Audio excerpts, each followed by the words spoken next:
L-Arċisqof Charles Scicluna jinsab fil-Peru sabiex iwettaq missjoni f'data lilu mill-Papa Franġisku skont rapporti fis-sit elettroniku Cruxnow. Din iż-żjara ta' Monsinjur Scicluna hija marbuta ma' allegazzjonijiet serji ta' abbużi mill-membri tal-kleru fil-Peru fejn allegatament u mistenni investiga l-grupp blisem Sodalizio Cristiane Vitae li l-fundatur tagħhom Figari ġie akkużat b'abbużi sesswali fuq minuri.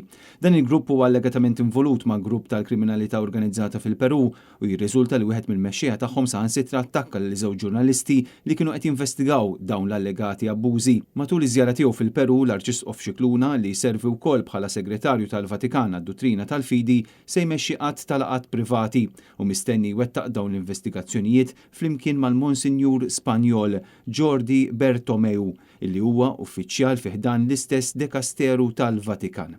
Diversi sorsi qalu li din iż-żjara hija missjoni delikata immens hekk kif Charles Scicluna u l-kollega tiegħu se jiltaqgħu ma' xi vittmi kif ukoll ma' tmexxija tal-grupp. Monsinjur Scicluna u Monsinjur Bertomeu ser jippreparaw rapport tal-Papa li mbagħad jiddeċiedi l-passi li jeħtieġ jittieħdu.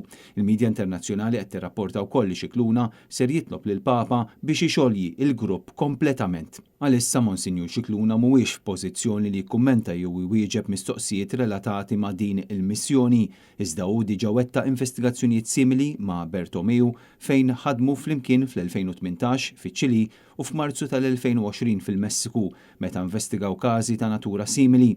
L-Arċisqof Scicluna se jagħmel madwar ġimgħa fil-Peru u mistenni jirritorna Malta il-ġimgħa d-dieħla.